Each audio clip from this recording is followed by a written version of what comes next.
ஆண்டவராக இயேசுவின் நாமத்தில் தொலைக்காட்சி நேயர்களுக்கு அன்பின் வாழ்த்துக்கள். இந்த நாளின் செய்தி 2 சாமுவேலின் புஸ்தகம் 3ஆம் அதிகாரம் 33ஆம் வசனம். 2 சாமுவேல் 3ஆம் அதிகாரம் 33ஆம் வசனம். இந்த வசனம் இப்படி சொல்லுகிறது: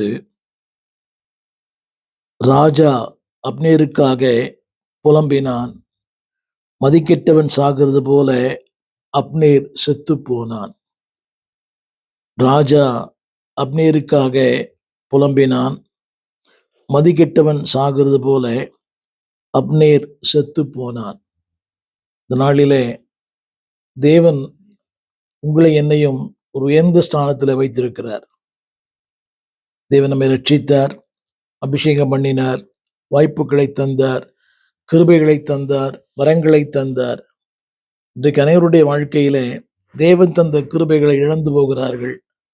தேவன் தந்த அந்த வாய்ப்புகளை தவறி விடுகிறார்கள். இந்த வார்த்தை சொல்கிறது, அப்னேர் மதிக்கெட்டவன் செத்தது போல அவன் செத்து போனான். இதனுடைய இன்னொரு செய்தி என்னவென்றால், இன்றைக்கு ஆண்டவர் இப்படி எதிர்பார்ப்பு என்னவென்றால், ஒவ்வொரு மனிதனும் தேவனுடைய பார்வையில் ஏற பெற்றவர்கள். ஆண்டவர் உங்களை என்னையும் பூமியில உருவாக்கினதற்கு ஒரு பெரிய நோக்கம் உண்டு. அழைத்ததற்கு நோக்கம் உண்டு. அபிஷேகம் பண்ணினதற்கு ஒரு நோக்கம் உண்டு. உங்களை என்னையும் தாயின் கருவிலே உலக தோற்றத்துக்கு முன்னமே தேவன் தெரிந்து கொண்டார். எல்லாவற்றுக்கும் ஒரு நோக்கம். God has a plan. இன்றைக்கு பிரச்சனை என்னவென்றால், அந்த வசனம் இப்படி சொல்கிறது, மதிக்கெட்டவன் சாகிறது போல அவன் செத்து போனான். தேவனுடைய நோக்கம் அது அல்ல. ஆண்டவருடைய வார்த்தை சொல்கிறது, அவன் மரித்தும் பேசப்படுகிற மனிதர்கள் இன்றைக்கு ஏராளமா இருக்கிறார்கள். என்னை கேட்டுக்கொண்டிருக்கிற அன்பு தேவ பிள்ளையே, மரணம் என்பது எல்லாருக்கும் நிச்சயம் உண்டு ஒரு நாளிலே. ஆனால் நம்முடைய மரணத்தினுடைய நிலைமை என்ன? அன்றைக்கு பிலேயாமன் சொன்னான், நான் நீதிமானைப் போல மரிப்பேனாக. இன்றைக்கு அநேகர் எப்படி மரிக்கிறார் என்பதுதான் கேள்வி. எப்படி வாழ்கிறோம் முக்கியம் அல்ல, எப்படி மரிக்கிறோம் என்பதுதான் முக்கியம். வேதம் சொல்கிறது, ஒரு மனிதனுடைய முடிவு அவனுடைய மரணத்திலே வெளிப்படும். ஒரு சின்ன கேள்வி இன்றைக்கு, உங்கள் மரணம் நீதிமானின் மரணமா இருக்கட்டும், மதிக்கெட்டவனின் மரணமா இருக்க வேண்டாம். இன்றைக்கும் திருச்சபைக்கு போகிற பலர் சத்தியத்தை அறிந்திருக்கிறார்கள், வேதத்தை படிக்கிறார்கள், வேதத்தை ஆராய்கிறார்கள், திருவிருந்து எடுக்கிறார்கள். ஆனால் இன்னும் அந்த வார்த்தை சொல்வது போல மதிக்கெட்டவன் போல, ஆங்கிலத்திலே பயன்படுத்தப்பட்ட வார்த்தை அன்பானவர்களே, அதாவது வித்தவுட் எனி கான்சியஸ், அங்கே பயன்படுத்தப்பட்ட வார்த்தை இப்படி சொல்லப்பட்டிருக்கிறது, தேவன் தந்த வாய்ப்புகளை பயன்படுத்தாமல் மரிக்கிற அநேகர் ஏராளம். மதிக்கெட்டவன் மரிக்கிறது போல. யோசித்து பாருங்கள், அப்னேரை அரண்மனையிலே கர்த்தர் வைத்திருந்தார், உயர்ந்த ஸ்தானத்திலே கர்த்தர் வைத்திருந்தார், அதிகாரங்களை தந்தார், ஆளுகையை தந்தார், அரசாட்சியை தந்தார், வல்லமையை தந்தார். ஒரு மனிதனுடைய வாழ்க்கை ஆரம்பம் முக்கியம் அல்ல, முடிவு முக்கியம். இந்த வசனம் சொல்கிறது, அவன் மதிக்கெட்டவன் போல அவன் செத்து போனான். ராஜா புலம்பினான். ஒரு 3 வார்த்தைகளை நான் சொல்ல விரும்புகிறேன். Number 1, unclaiming God's privileges. தேவன் கொடுத்த வாய்ப்புகளை தவற விடுகிற மக்கள் இன்றைக்கு ஏராளம். அந்த ஒவ்வொரு நாளும் தேவனுக்கு வாய்ப்புகளை தருகிறார். New opportunities, new possibilities. ஒவ்வொரு நாளும் புதிய புதிய வாய்ப்புகளை தேவன் தருகிறார். இந்த நாளை கர்த்தர் உங்களுக்கு கொடுத்திருக்கிறார் என்றால் அதற்கு ஒரு நோக்கம் உண்டு, அதற்கு ஒரு குறிக்கோள் உண்டு. இந்த நாளை தேவன் தந்திருக்கான்னு சொன்னால் அவருடைய சித்தம் செய்ய, அவருடைய நோக்கத்தை நிறைவேற்ற, அவர் பணி செய்ய, அவருடைய ஊழியத்தை இந்த பூமியில் நிறைவேற்ற. மற்றெல்லாம் 2ஆம் தரம். அதாவது பிறந்தேன், வளர்ந்தேன், வாழ்கிறேன், சம்பாதிக்கிறேன், அது முக்கியம். அதோட தேவனுடைய பெரிய நோக்கம் என்னவென்றால், everyday there is a new possibilities. ஒவ்வொரு நாளும் உங்களுக்கு எனக்கும் ஒரு புதிய வாய்ப்புகளை தருகிறார். நான் சொல்லுற முதல் குறிப்பு, அன்கிளைமிங் காட்ஸ் பிரிவிலேஜஸ் இருக்கிறது. நிறைய பேர் இத்தனை உபதியில் வாசிக்கிறோம், உங்கள் சுதந்திரங்களை சுதந்திரித்துக் கொள்ளுங்கள். தேவன் உங்களுக்கென்றும் எனக்கென்றும் நிறைய சுதந்திரங்களை கர்த்தர் வைத்திருக்கிறார், பூமியிலும் பரலோகத்திலும். இதனுடைய பிரச்சனை என்னவென்றால், நமக்கு இருக்கிற வாய்ப்புகளே நமக்கு தெரிவதில்லை. பிரிவிலேஜ், நிறைய வாய்ப்புகள். அதாவது ஒரு தேவனுடைய பிள்ளையா இருப்பது பெரிய வாய்ப்பு. உலகத்திலே சொல்லுகிறார்கள், அரிது அரிது மானிடலாதல் அரிது. இவ்வளவு பேர் இன்றைக்கு அங்கவினராய், குருடராய், செவிடராய், பலவீனத்தோடு இருக்கிறார்கள். என் அன்பு சகோதரனே, சகோதரியே, தேவனுக்கு இவ்வளவு பெரிய வாய்ப்புகளை கொடுத்திருக்கிறார். ஒரு கிறிஸ்தவ குடும்பத்துல, ஒரு கிறிஸ்தவ பெற்றோருக்கு பிள்ளையாக, ஒரு நல்ல ஒரு திருச்சபையிலே ஒரு விசுவாசியாக, இந்த பரந்த பாரத இந்தியாவிலே உன்னை நல்ல ஒரு குடிமகனாக, நல்ல கல்வி, ஞானம், அறிவு, திறமை, நிறைய வாய்ப்புகளை தேவன் கொடுத்திருக்கிறார். இந்த வசனம் சொல்லுகிறது, அநேக நேரங்களிலே நாம் நம்முடைய ஸ்தானத்தை மறந்து விடுகிறோம். நம்முடைய நம்முடைய மேன்மை மறந்து விடுகிறோம். ஏன் என அழைத்தார்? எதற்காக அழைத்தார்? இந்த நோக்கத்திற்காக அழைத்தார். மகாராஜாவின் நகரத்திலே என்னை ஒரு பங்குதாரர் அழைத்திருக்கிறார். கொலேஸ் வாசிக்கிறோம். பரிசுத்தவான்களுடைய ஒளியிலே பங்கடைவதற்காக என்னை நியமித்தார். இருளிலிருந்து வெளிச்சத்திற்கு கொண்டு வந்தார். சிங்கத்தின் வாயிலிருந்து என்னை மீட்டார். அக்கினிலிருந்து என்னை தப்புவித்தார். இதெல்லாம் நமக்கு கொடுக்கப்பட்ட வாய்ப்புகள் அல்லவா? புத்தன் பாடினது போல, எத்தனை நாடுகளில் கர்த்தரின் பணிக்கு கதவடைத்திருக்கிறார்கள். ஒரு பெரிய வாய்ப்பு உங்களுக்கு எனக்கு இந்த பரந்த தேசத்துல சுவிசேஷம் சொல்ல, ஜனங்களை ஆத்துமாக்களை ஆதாயம் பண்ண. நான் சொல்லுவது the privileges God has given. தேவன் தந்திருக்கிற அந்த உரிமைகள், தேவன் தந்திருக்கிற இந்த வாய்ப்புகள், தேவன் தந்திருக்கிற இந்த மேலான இந்த கிருபைகளை டோன்ட் லூஸ் இட். என்ற முதல் குறிப்பு, unclaimed God's privileges. தேவன் கொடுத்திருக்கிற அந்த வாய்ப்புகளை அவன் விட்டு விட்டான். எனவேதான் அந்த வசனம் சொல்லுகிறது, அவன் மதிக்கெட்டவன் போல மரித்தான். என் அன்பு தேவ பிள்ளையே, வாழ்நாளையெல்லாம் வீணாளை கழிக்க வேண்டாம். இன்னைக்கு ஜனங்கள் அதைத்தான் செய்கிறார்கள். திரும்ப திரும்ப சொல்லுகிறேன், உங்கள் மரணம் மதிக்கெட்டவன் மரணம் போல அல்ல, ஒரு நீதிமானின் மரணமாய், தேவனுக்கு பிரியமான மரணமாய். 2 மரணம் இருக்கிறது. ஒன்று பசுத்தவான்களின் மரணம், அவருடைய பார்வைக்கு அருமையானது. இன்னொரு மரணம் மதிக்கெட்டவன் மரணம், அப்சலோம், அப்னேர். அவருடைய மரணம் எல்லாம் யூதாஸ். இவருடைய மரணம் எல்லாம் மதிக்கெட்டவன். தேவனுடைய நோக்கம் அது அல்ல. அந்த வசனம் சொல்லுகிறது, ராஜா புலம்பினான். எனக்கு இந்த வசனத்தை வாசிக்கிறேன். 2 சாமுவேல் புஸ்தகம் 3ஆம் அதிகாரம் 27ஆம் வசனம். 2 சாமுவேல் 3:27.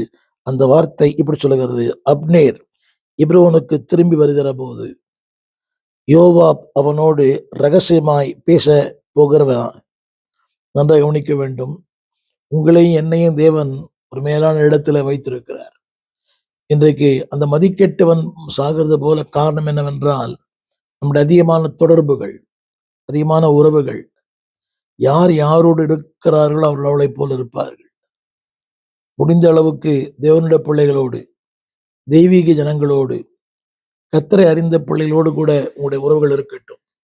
அப்படி இருக்கும்போது வேதம் சொல்லுகிறது, நீங்கள் தெய்வீக மக்களாக இருப்பீர்கள். ஆல்வேஸ். அதைத்தான் அடிக்கடி வேதம் சொல்லுகிறது, இருளுக்கும் ஒளிக்கும் ஐக்கியமே இது, அவிசுவாசிக்கும் விசுவாசிக்கும் பங்கே இது, அந்நிய நுகத்தில் அவிசுவாசத்து கூட இணைக்கப்படாதிருங்கள். தொழில கூட இப்படி சொல்லுவாங்க, இல்ல அவரை நான் மாத்திருவேன். அப்படிலாம் மாத்துறது இது வரைக்கும் யாரும் மாற்றி நான் பார்த்ததே இல்லை. இந்த வசனம் எப்படி சொல்லுகிறது கவனிகள். யோபா தாவீதை விட்டு ஏதாவது அங்கே புறப்படுகிற போது 27ஆம் வசனம், அப்னேர் எப்ரோனுக்கு திரும்பி வருகிற போது யோவா அவனோடு ரகசியமாய் பேச போகிறது போல அவனை ஒலிமுக வாசல் நடுவே ஒரு பக்கமாய் அழைத்து கொண்டு போய். இதெல்லாம் புரிய நினைக்கிறேன். எனவேதான் என் ஆத்துமாவே அவருடைய ரகசிய ஆலோசனைக்கு உடன்படாதே. நீங்க திருச்சபையில் கூட பாருங்களேன், நீங்கள் யாரோடு பழகுறீங்க, எப்படிப்பட்ட மக்களோடு பழகுறீங்க. திரும்ப சொல்லுகிறேன், ஆவிக்குரியரோடு கூட, வளர்ந்தோரோடு கூட, தேவனை நேசிக்கிறோடு கூட, தேவ சத்தியத்தை உணர்ந்தோடு கூட, சத்தியத்திற்காக நிற்கிற மக்களோடு கூட பழகுங்கள். ஃபெலோஷிப் என்ற வார்த்தையின் அர்த்தமே இதுதான்.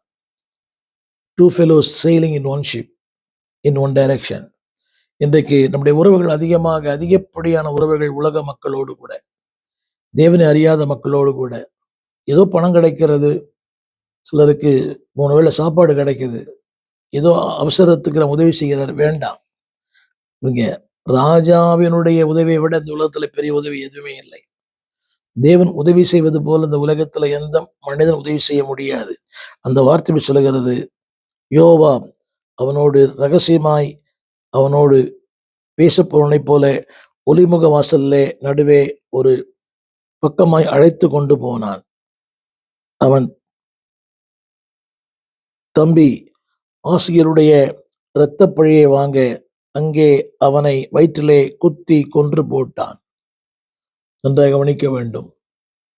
இதனுடைய கருத்து என்னவென்றால், don't associated with ungodly people.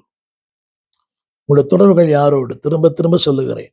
என்னை கேட்டுக்கொண்ட அன்பு தேவ பிள்ளையே, நீ எந்த தொழில் பண்ணுங்க, எந்த தொழில் பண்ணாலும் உங்களுடைய உறவுகள் தேவனுடைய பிள்ளைகளோடு அதிகமா இருக்கட்டும்.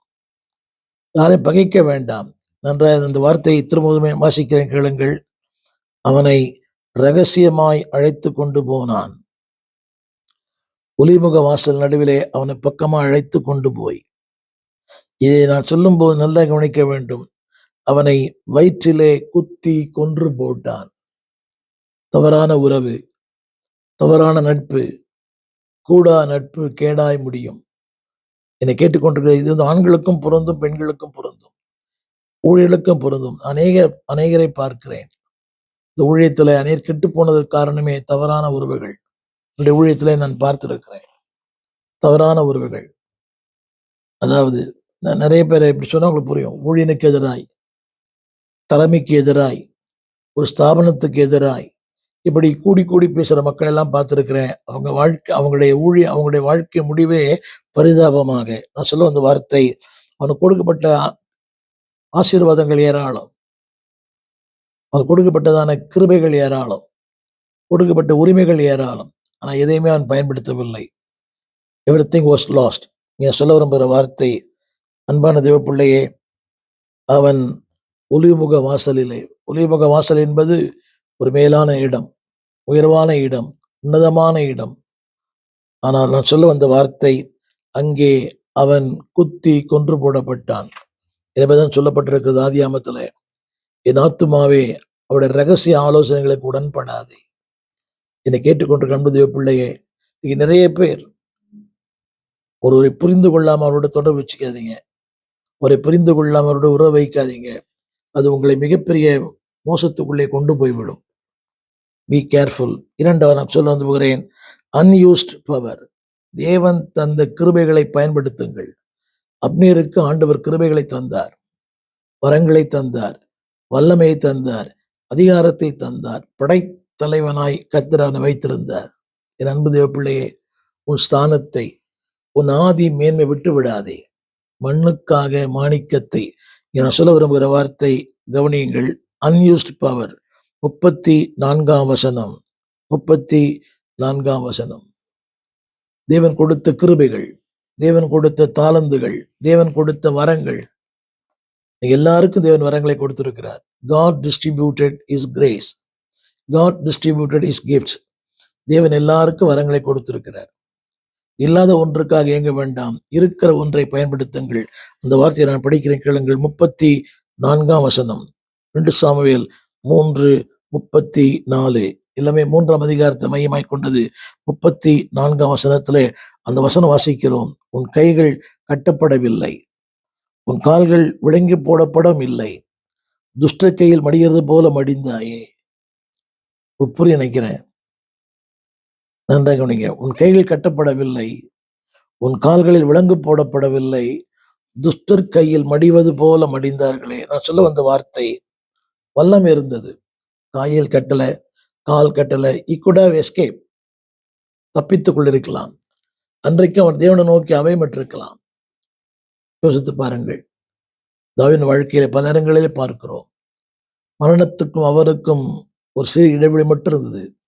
ஆபத்திலே நான் நோக்கி கூப்பிட்டேன், நெருக்கத்திலே கூப்பிட்டேன், ஆழத்திலிருந்து கூப்பிட்டேன், ஆண்டவர் என்னை விடுவித்தார். நான் இங்கே சொல்ல விரும்புகிற வார்த்தை கவனிங்க. அவனுக்கு எல்லாமே இருந்துச்சு. எஸ் பவர். கைகளிலும் கால்களிலும் விலங்கு கட்டப்படவில்லை. அவன் தப்பித்திருக்கலாம். இல்லை என்றால் அவன் அந்த கடைசி நேரத்திலே நாம் தாவீதின் வாழ்க்கையிலே பார்க்கிறோம், சிறிய காரியமானாலும் பெரிய காரியமானாலும் தேவனை நோக்கி அடிக்கடி இந்த வார்த்தை வருகிறது தாவீதின் வாழ்க்கையில. நான் கர்த்தரை நோக்கி போகலாமா? எல்லாவற்றையும் இழந்து போனான். அங்கேயும் கூட கர்த்தரை நோக்கி. என் அன்பு தேவ பிள்ளையே, டோன்ட் மிஸ்யூஸ் காட்ஸ் பவர். நான் சொன்ன அந்த வார்த்தை அது அன்யூஸ்ட் பவர். எல்லாம் இருக்கிறது. பலன் இருக்கிறது, சக்தி இருக்கிறது, வல்லம் இருக்கிறது, யுத்த வீரன்.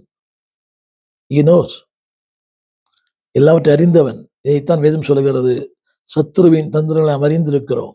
இங்கே பயன்படுத்தப்பட்ட வார்த்தை, அன்பானவர்களே, அவனுடைய கைகளும் கால்களும் கட்டப்படவில்லை. அப்படியானால் அவன் தப்பித்துக் கொள்வதற்கான நிறைய வழிகளை கர்த்தர் வைத்திருக்கிறார். யுத்தம் பண்ண முடியும், யுத்தம் செய்யலாம். யுத்த வீரன் அவன். என்பது பிள்ளையே, நீயும் நானும் யுத்தம் செய்ய அழைக்கப்பட்டிருக்கிறோம்.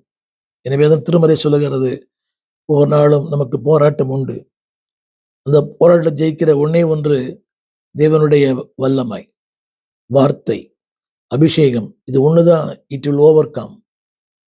சத்ருவை ஜெயிக்க, உலகத்தை ஜெயிக்க, மாமிசத்தை ஜெயிக்க தேவன் தந்த அந்த உபகரணங்கள். ஒன்று வார்த்தை, இன்னொன்று வல்லமை, இன்னொரு அபிஷேகம், இன்னொரு திருச்சபை. Don't waste it.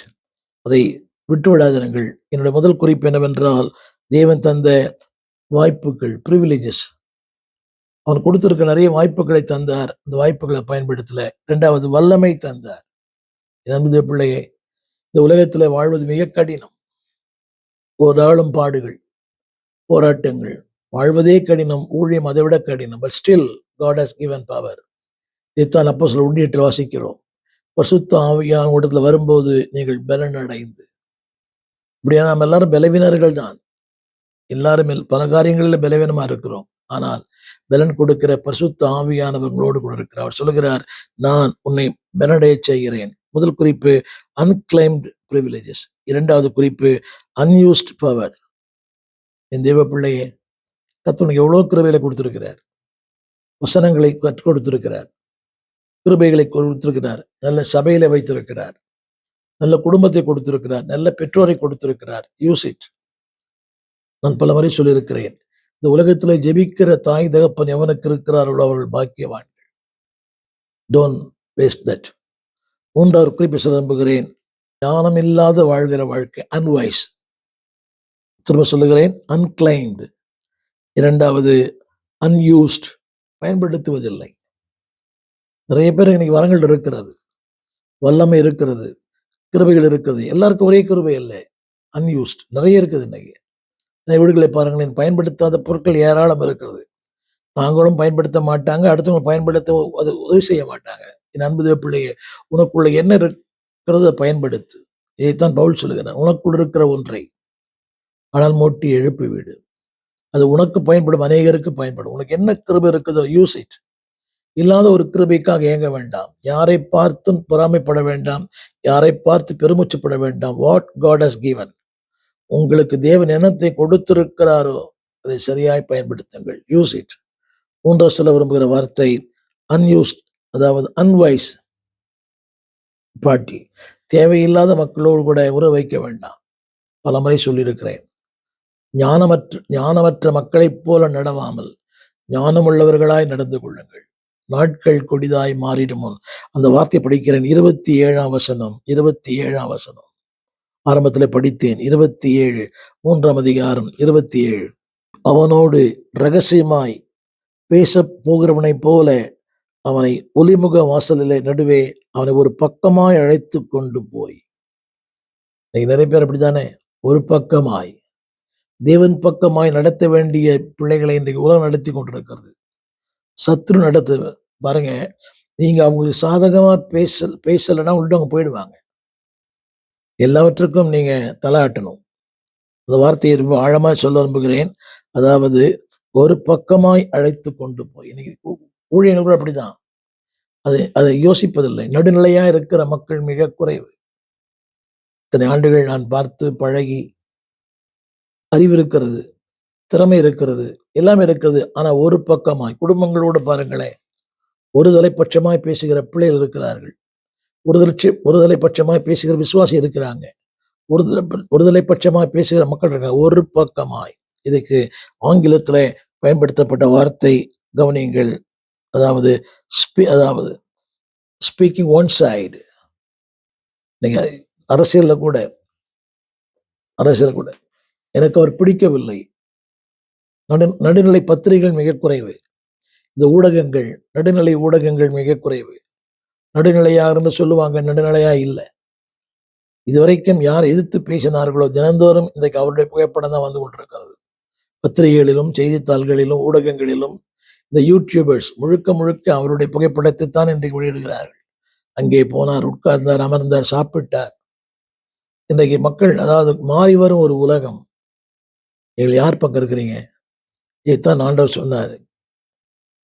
நீங்கள், அதாவது எலியா சொன்னார், நீங்க எந்த எந்த எந்த எந்த காலம் வரைக்கும் இருநேர பிந்திக்குள் நடப்பீர்கள்?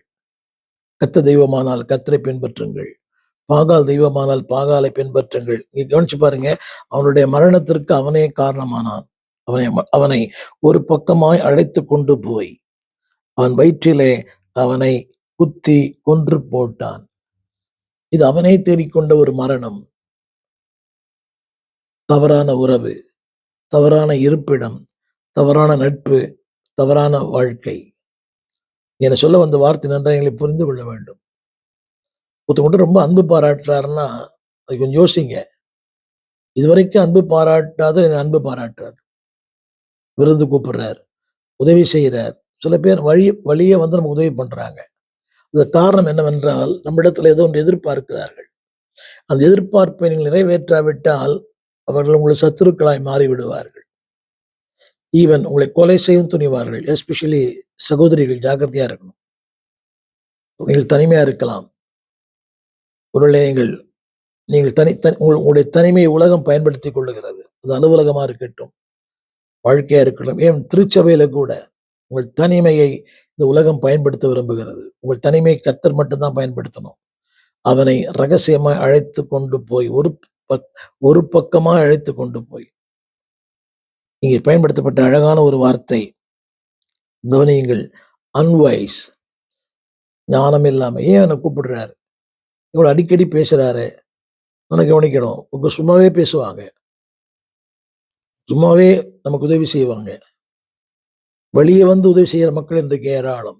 ஏனென்றால் அவருடைய எதிர்பார்ப்புகள் அதிகம். வாலிப தங்கச்சி சொல்லும்போது, சகோதரி, சகோதரன், அண்ணன், தங்கச்சி, be wise, don't be unwise. ஒரு 3 காரணம் சொல்லுகிறேன். அவருடைய மரணத்துக்கு காரணம் ஞானம் இல்லாத ஒரு வாழ்க்கை. இன்னைக்கு தற்கொலை இதெல்லாம் பண்றாங்களே, என்ன காரணம்? அதிகப்படியான கடன், ஞானம் இல்லாத வாழ்க்கை. இதுதான் என்னோட வாழ்க்கையினுடைய தரம். அதற்கேற்றது போல வாகனங்கள், அதற்கேற்றது போல வசதி, அதற்கேற்றது போல வாடகை, அதற்கேற்றாது போல உபகரணங்கள், அதற்கேற்றாது போல உங்கள் பிள்ளைகளுடைய பள்ளி படிப்பு. எல்லாரும் அந்த படிக்க வைக்கிறாங்க, நானும் என் பிள்ளைய அங்க படிக்க வைக்கணும். கடன். கடைசியில் அவன் வாழ்க்கை தறிக்கெட்டு போகிறது. அங்க போன உடனே அவன் ஸ்டேட்டஸ் மாறுது. எல்லாரும் கார்ல வராங்க. அவங்க பயன்படுத்துகிறதெல்லாம் ஆப்பிள் ஐபோன் பயன்படுத்துறாங்க. அங்க பயன்படுத்துற எல்லா பொருட்களுமே ரொம்ப எக்ஸ்ட்ரீம் காஸ்ட்லி. இந்த பையனும் அதுதான் பயன்படுத்த விரும்புறான். அவங்களுடைய உடைகள் வித்தியாசமானது, எல்லாமே வித்தியாசமானது. தினந்தோறும் இங்கே பிறந்த நாள் விழாக்கள். அப்படியானா இவனும் ஒரு நாள் அதை பண்ணணும். இவனை அழைக்கிறார்கள், இவர்கள் பலர் அழைக்க வேண்டும், அதற்கு கடன் வாங்க வேண்டும். Don't be unwise. முதலாவது குறிப்பு சொன்னேன், டோன்ட் பி அன்கிளைம்டு. உங்களுக்கு என்று நிறைய வச்சிருக்கிறார் ஆண்டவர்.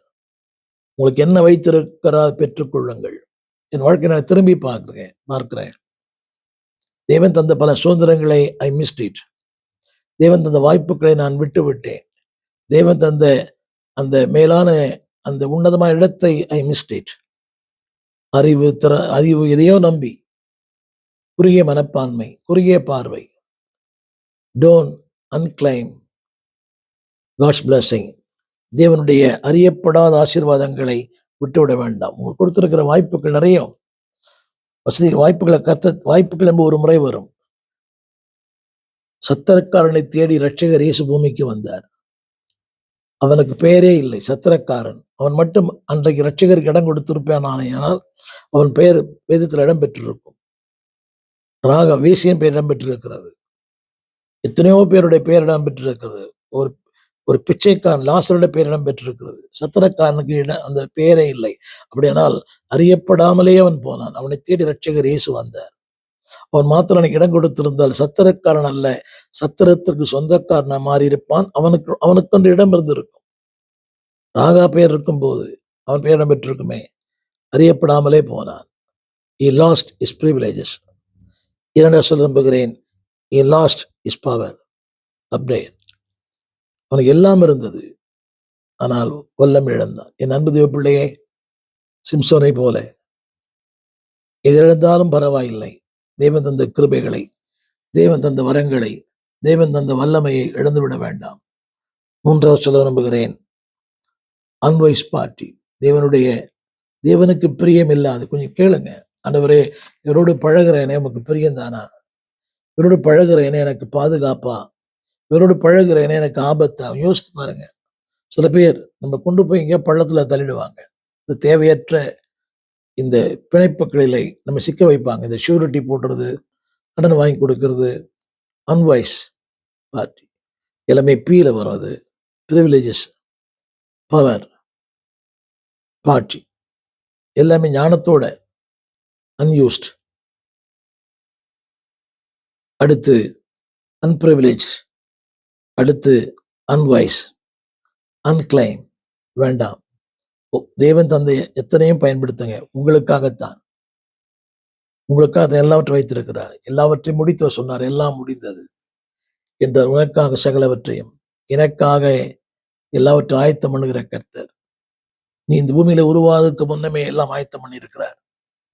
நீ எங்கே வாழ வேண்டும், எப்படி வாழ வேண்டும், யாரோடு வாழ வேண்டும், யாராய் வாழ வேண்டும் என்று எல்லாம் காட் டிசைன் எவ்ரிதிங். இந்த 130 வாசிக்கிறோம். He designed and designated. எனவே மதி கெட்டவன் போல அல்ல, ஒரு ஞானம் உள்ளவர்களாய், பசுத்தவான்களின் மரணங்களாய் உங்கள் மரணங்களின் மரணம் இருக்க கர்த்தர் உதவி செய்வாராக. ஒரு மதி கெட்டவன் போல அல்ல. நம்முடைய மரணத்திலே பரலோகம் பூரிக்க வேண்டும். தேவன் மகிழ்ச்சி அடைய வேண்டும்.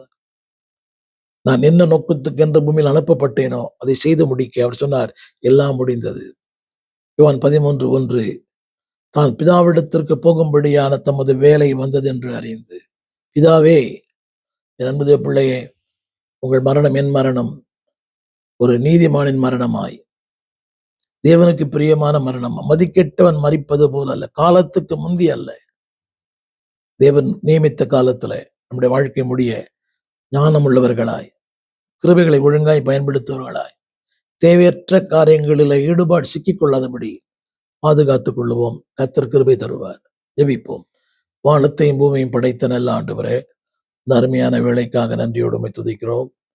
இந்த நாளிலே எங்கள் மரணம் மதிக்கெட்டவன் மரணம் போல அல்ல, ஒரு நீதிமானின் மரணமாய், உங்களுடைய முடிவு ஆண்டவரே, நாங்கள் எதற்காக அனுப்பப்பட்டோமோ அதை செய்து முடிக்கிறோம் என்றாய். பிதாவே, நீர் அனுப்பினவன் நான் செய்து முடித்தேன். எங்கள் வாழ்க்கையில் உங்களுடைய நோக்கம் நிறைவேறணும், உங்களுடைய சித்தம் நிறைவேறணும், உங்களுடைய விருப்பம் நிறைவேறணும். நீர் என்னவெல்லாம் எங்கள் மூலமாய் செய்ய விரும்புகிறீரோ அத்தனை செய்து முடிக்க எங்களுக்கு அதை நாங்கள் ஞானமுள்ளவர்களாய் நடந்து கொள்ள, ஆண்டவர் அற்பமான ஒரு வாழ்க்கைக்காக அல்ல, அற்ப காரியங்களுக்காக அல்ல, மேலான ஒன்றுக்காக வாழ, கிரியை செய்ய எங்களை அர்ப்பணிக்கிறோம். தொடர்ந்து நடத்தும். எங்கள் மரணம் மதிக்கெட்டவன் மரணம் போல அல்ல, ஒரு நீதிமானின் மரணம் போல.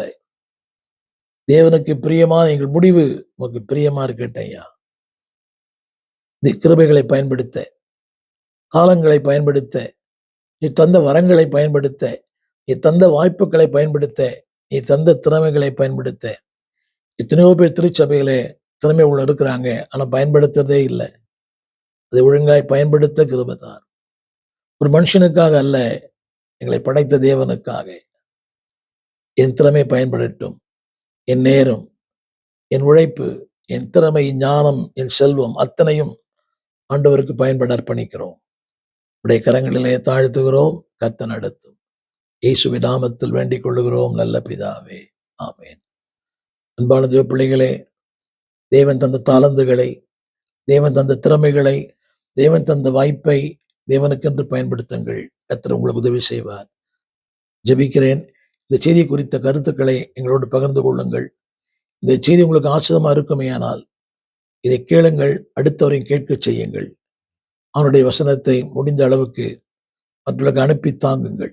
அவர்களும் வாழ்க்கையும் ஒரு நீதிமானின் வாழ்க்கையாய், அவருடைய முடிவும் ஒரு மகிமையான முடிவாய் இருக்கட்டும். எங்கள் விலாசம்: போதகர் ஸ்டீஃபன் தேவகுமார், திறந்த வாசல் சபை, நம்பர் 65, பரமானந்த தெரு, 7 கிணறு, சென்னை 600001. தொடர்புக்கு 9841839287. மேலும் 0444183330. எங்கள் மின்னஞ்சல் stephen.opendoor@gmail.com. எங்கள் தேவ செய்திகளை யூடியூப் சேனலில் பார்த்து பயனடையுங்கள். தேவன் உங்களை ஆசீர்வதிப்பாராக.